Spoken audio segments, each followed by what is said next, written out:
Olá, irmãos e amigos, sejam bem-vindos ao nosso curso sobre o templo, que estamos iniciando hoje. Com muita alegria, com muito prazer, eu vou ministrar durante esse primeiro semestre um curso a respeito do templo, das suas ordenanças, enfim, vamos abranger a maior gama possível de assuntos a respeito do templo nesse primeiro semestre. Eu só gostaria de mostrar para os irmãos alguns slides, e o primeiro deles só relembrando que eu e minha esposa servimos como presidência e diretora do Templo de Curitiba de 2019 a 2022. Foi uma das experiências mais especiais da nossa vida, né? Foi uma missão realmente onde a gente pôde aprender e poder sentir o valor e o amor pelo templo do Senhor. Eu gostaria de mostrar para vocês algumas citações para embasar, né, a importância do templo e a importância da gente aprender sobre o templo. Algumas citações do nosso presidente da igreja, o presidente Nelson. Ele fala algumas coisas a respeito do templo. A primeira coisa que ele diz, já em 2001, ele diz assim: o templo é a casa do Senhor. A base de toda a ordenança e convênio do templo e o ponto central do plano de salvação é a expiação de Jesus Cristo. Toda atividade, toda aula, tudo o que fazemos na igreja visa ao Senhor e sua santa casa. Nosso empenho de proclamar o evangelho, aperfeiçoar os santos, redimir os mortos, tudo isso nos conduz ao templo. Outra citação também dele, que eu gosto muito, onde ele fala o seguinte: ele fez um convite no começo do ano passado. Ele diz assim: decidam fortalecer seu alicerce espiritual.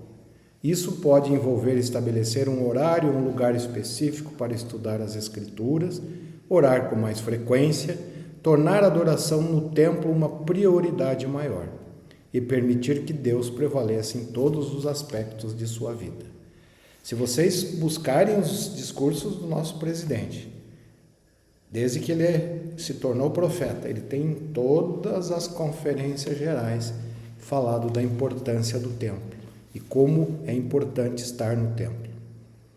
Em outra citação também, na conferência de outubro de 2021, ele disse assim: meus queridos irmãos e irmãs, estes são os últimos dias. Se você e eu quisermos resistir aos perigos e pressões que se avizinham, é imperativo que cada um de nós tenha um firme alicerce espiritual construído sobre a rocha de nosso Redentor Jesus Cristo. O templo está no centro do fortalecimento de nossa fé e fortaleza espiritual, porque o Salvador e sua doutrina são o coração do templo. Suas ordenanças essenciais ligam-nos a ele por meio dos sagrados convênios do sacerdócio. Então, ao guardarmos nossos convênios, ele nos dota de seu poder de cura e fortalecimento. E ele faz um apelo: e como precisaremos de seu poder nos dias que virão. E uma outra citação do nosso profeta: se você for fiel a seus convênios feitos no templo, será fortalecido por seu poder. Então, quando ocorrerem terremotos espirituais, você será capaz de permanecer firme, porque sua base espiritual é sólida e inabalável. Uma outra citação que eu gosto muito foi dita em 2018 pelo Elder Anderson, que diz: a paz do templo é um bálsamo que cura a alma ferida. Voltem à casa do Senhor com seu coração ferido. E aí ele faz um convite, né? Não é só voltar com o coração ferido, e com nomes de seus familiares tantas vezes quanto puderem. O templo projeta nosso breve momento na mortalidade, na tela da eternidade. É interessante essa citação do presidente, do Elder Anderson. A gente pôde ver isso em loco no nosso templo durante a pandemia, né? Pessoas que tiveram dificuldades, perderam entes queridos ou tiveram dificuldades materiais e outras espirituais, vendo como o templo pode ser um bálsamo na vida deles. E também fazemos o desafio de que sempre que você for ao templo, procure o nome de um seu antepassado. Nós vamos, talvez, numa aula, a gente vai mostrar como fazer isso. Mesmo se você não tenha muitos nomes, você pode levar o nome para o templo, sempre que for ao templo. Nós vamos, numa aula, falar sobre isso, ok? E para a gente iniciar esse curso, nada melhor do que fazer um pequeno histórico dos templos que já houveram, né? Porque não são coisas modernas. Os templos praticamente sempre existiram. Onde teve um povo do Senhor, de alguma maneira tinha algum templo. Então, o primeiro templo, claro, foi no Jardim do Éden, né? Onde nós relembramos ali que Adão e Eva viam o Pai Celestial, lá receberam suas ordenanças, e após saírem do Jardim do Éden, todos os profetas, enquanto não se tinha um templo físico, pelo menos que se conhece, eram em várias montanhas onde os profetas e aquelas pessoas que o Senhor escolhia podiam receber as ordenanças do templo. Não temos muitos detalhes sobre isso, então não vamos nos alongar. Depois, o primeiro templo físico que se tem conhecimento foi o tabernáculo, construído por Moisés no deserto, né? Ordenado pelo Senhor. E nós vamos ter uma das aulas, a gente vai focar bastante no tabernáculo, porque o tabernáculo é um protótipo dos templos. Lá, através do tabernáculo, a gente pode aprender muitas coisas dos nossos templos hoje. Então, esse templo foi construído no deserto pelo povo de Israel. Depois, quando o povo só mostrando aqui no tabernáculo, era composto por algumas partes, onde tinha a parte externa, onde tínhamos o altar, onde eram feitos os sacrifícios, tinha uma pia para os sacerdotes se lavarem. Aí dentro do tabernáculo tinham dois compartimentos, né? O compartimento primeiro chamado de santo, lugar santo, e o último, o lugar santíssimo. Aqui temos uma imagem interna do tabernáculo, é uma figura, né? Um desenho, né? Onde nós tínhamos o candelabro, a mesa dos pães, ou chamada mesa da proposição, e um altar de incenso. Aqui, separando o lugar santo do lugar santíssimo, ou lugar santo dos santos, havia uma cortina, e dentro do lugar santíssimo ficava a Arca da Aliança. Nós vamos tratar disso numa ocasião única, né, falando do tabernáculo. Depois, quando o povo de Israel já estava estabelecido na Terra Santa, foi construído o Templo de Salomão. Segundo o próprio profeta Nefe e outros, foi um templo grandioso, de uma magnificência enorme, né? E é interessante, né, que tem uma pia com 12 bois na frente do templo, onde os sacerdotes faziam seus lavamentos, né, para poder entrar no templo. Esse templo, ele foi depois destruído parcialmente, ele foi tomado quando os judeus foram levados cativos para a Babilônia, e lá eles permaneceram durante 70 anos. E na volta eles foi autorizado que eles reconstruíssem o templo, né? E esse templo é o templo de Zorobabel. É muito interessante a respeito desse templo, tem alguns fatos interessantes. Zorobabel, ele era governador de Judá, e ele que reconstruiu o templo de Jerusalém depois, né, de ter sido saqueado e parcialmente destruído, né, pelos babilônios quando levaram os israelitas cativos. Isso aconteceu, eles ficaram cativos por 70 anos na Babilônia. Não sei, os mais antigos devem lembrar, tem uma música, né, que fala sobre esse exílio, que é uma música antiga, bem gostosa de ouvir. Eu até aconselho aqueles irmãos que quiserem, né? Chama-se The Rivers of Babylon, ou Os Rios da Babilônia, né? É uma música lá dos anos 70, fala desse exílio, tá? Os irmãos que quiserem procurem, e a letra está falando do exílio. Mas voltando a Zorobabel, então quando Nabucodonosor, que era o rei da Babilônia, conquistou Jerusalém, ele destruiu o templo e levou o povo para o exílio, né? Como eu falei, 70 anos eles ficaram no exílio. E quando o rei Ciro, que governava aquela região, região onde os judeus eram escravizados, ele decretou que os israelitas podiam voltar à terra e reconstruir o templo. Isso está lá em Esdras, capítulo 1. Os israelitas, então, levaram consigo vários materiais para a construção e o rei Ciro devolveu vários utensílios do templo que Nabucodonosor tinha levado como despojo. E por volta do ano 200 a.C., houve uma revolta dos judeus contra os gregos, que naquela época dominavam a região de Israel. E essa revolta aconteceu pois eles queriam impedir que os judeus praticassem as liturgias de Deus. E ao conter a revolta e subjugar os judeus, os gregos decidiram então construir um altar para Zeus no interior do templo de Jerusalém e fazer sacrifícios de animais que não eram sagrados para os judeus. E assim fizeram uma grande ofensa ao povo judeu, ao povo de Israel. E o povo se revoltou e iniciou assim uma guerra entre os gregos e os judeus. E de forma milagrosa, com um exército bem menor do que o dos gregos, com todas as condições desfavoráveis, eles venceram a guerra e assim tomaram de volta Jerusalém e o templo. Após os judeus vencerem a batalha contra os gregos e tomarem o templo, era necessário que o templo fosse purificado.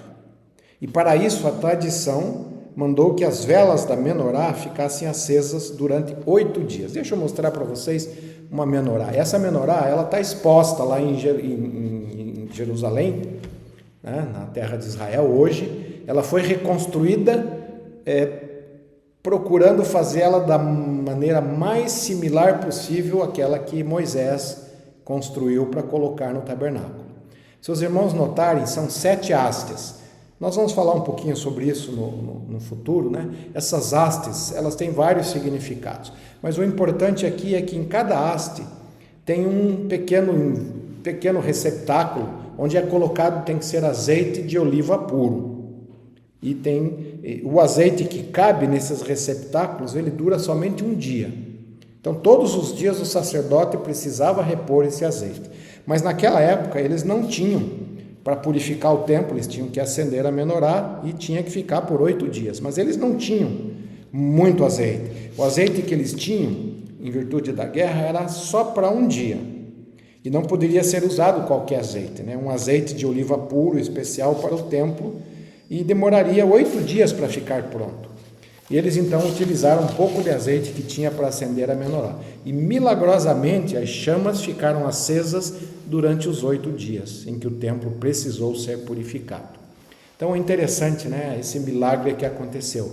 E essa festa, que hoje é chamada de festa de Hanukkah, é comemorada pouco antes do Natal. Não sei se os irmãos perceberam que, às vezes, quando você está viajando, está em alguns países onde tem alguns judeus, eles colocam um menorá, né, nas janelas das casas. Assim como a gente coloca os pinheirinhos de natais, eles colocam e deixam à vista esses menorás, que é uma festa que eles comemoram até hoje, referente a esse milagre na volta, na reconstrução do templo de Zorobabel.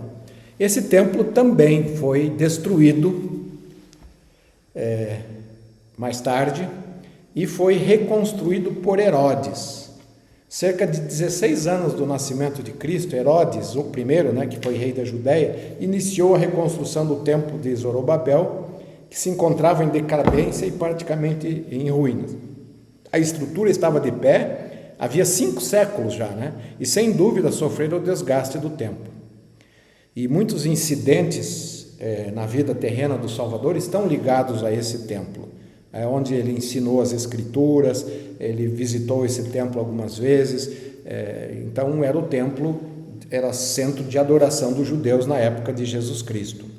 E claro, esse templo também foi destruído 70 anos depois de Cristo, quando os romanos invadiram Jerusalém e destruíram. Lembra que o Salvador tinha profetizado, né, que não ia ficar pedra sobre pedra, né? E o templo então foi destruído e essa destruição como foi predita, né? 70 anos. E até hoje só temos as ruínas do templo, onde parece que tem uma parede, né? Não se tem total certeza de que o templo era naquele local, mas ficou uma parede, é chamado de o Muro das Lamentações, e os judeus ainda pretendem um dia, quem sabe, reconstruir esse templo, na visão deles. Ok, depois, irmãos, temos notícias de templo nas Américas. Nós só sabemos que Nefe construiu um templo, até ele diz que não era tão grandioso quanto o templo de Salomão. Nós lemos em Mosias que o povo se reuniu perto do templo, mas não temos mais detalhes a respeito do templo que certamente existiu aqui nas Américas. E também não temos notícias de outros templos, porque o Senhor tinha outros povos, além dos judeus e dos nefitas, né? E provavelmente eles, em alguma época, podem ter construído templos, e um dia vamos saber sobre isso. Ok? Aí, voltamos agora para a nossa época. E os primeiros templos que foram construídos. O primeiro templo deles foi o templo de Kirtland, que foi construído e dedicado em 1836. Esse templo hoje não pertence mais à igreja, ele ficou com a Igreja Comunidade de Cristo, que foi uma dissidência da igreja, né, que era chamada Igreja Reorganizada, e agora no ano 2000 eles mudaram de nome. Então esse templo foi construído com grande sacrifício, e grandes eventos aconteceram aí, como nós vamos ver no futuro, né, onde Elias restaurou as chaves do poder do sacerdócio. Mas eu gostaria de abrir um parêntese para contar um fato que aconteceu nesse templo recentemente. Quem conta isso foi Elder Ballard, que é presidente hoje do interino do Quórum dos 12. Ele fala que, na verdade, ele falou o seguinte: eu falei com meu primo, porque na verdade muitos descendentes de Joseph ficaram na igreja reorganizada, isso é histórico, está lá no Livro dos Santos, e alguns descendentes ainda permanecem lá na direção da igreja. Então ele falou que ele ligou algum tempo atrás, eu não sei exatamente o ano que foi isso, para fazer uma reunião com os presidentes de estaca no templo, nesse templo, porque na parte de baixo do templo é uma grande capela de assembleia. E eles então receberam autorização para fazer esta reunião.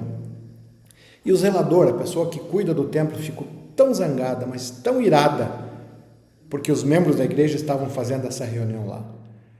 E ele então começou a tratar mal as pessoas, e naquela ira que ele estava, num certo momento, Elder Ballard conta que ele ouviu uma voz que dizia o seguinte: esse templo não é seu, esse templo é meu.